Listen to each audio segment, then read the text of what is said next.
আসসালামু আলাইকুম। আজকে আমি বর্তমানে গাইবান্ধা জেলার পলাশবাড়ী উপজেলার ৯ নং হরিনাথপুর ইউনিয়নে অবস্থান করছি।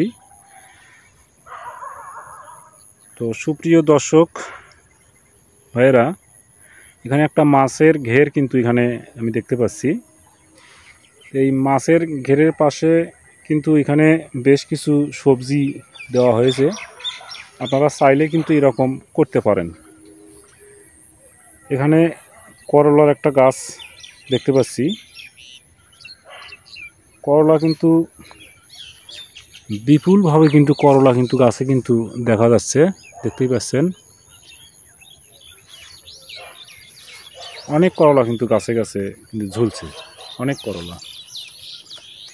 তো এখানে আমি যে মূলত বিষয়টা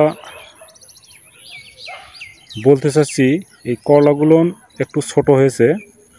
তো এই ছোটো হওয়ার পিছনে কিন্তু একটু কারণ আছে, একটু পুষ্টির অভাব, যার কারণে কিন্তু এই করলাগুলো সাইজে ছোট দেখা যাচ্ছে, দেখতেই পাচ্ছেন। নইলে করলা কিন্তু অসংখ্য করলা কিন্তু ধরে আছে, অসংখ্য করলা কিন্তু ধরে আছে, দেখতেই পাচ্ছেন। এখানে কিন্তু মরিচ দেওয়া আছে।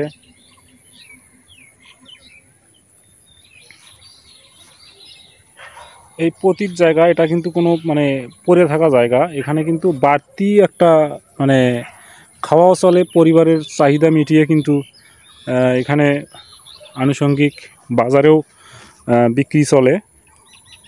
তা আপনারা চাইলে কিন্তু এরকমভাবে করতে পারবেন। তো আমি আপনাদেরকে বিশেষভাবে অনুরোধ করছি, আপনারা এই চ্যানেলটিকে সাবস্ক্রাইব করে রাখবেন। আর কোনো কিছু জানার আগ্রহ থাকলে অবশ্যই কমেন্টস বক্সে জানাবেন, এবং পরামর্শ থাকলে সেটাও জানাতে পারেন। তো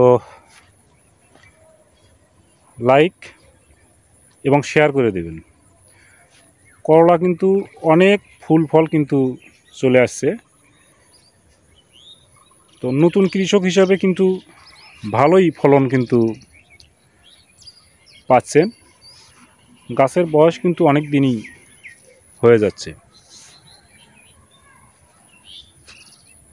করলা মনে হয় কিছু কিছু তুলেছে।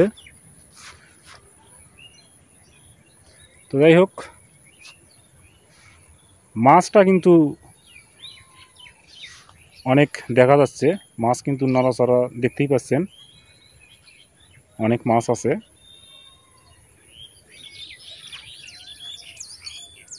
তবে পরিবেশটা কিন্তু সুন্দর একটা পরিবেশ।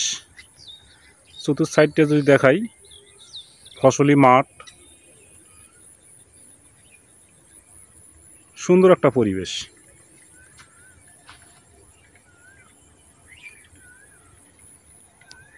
তো ওকে, আসসালামু আলাইকুম।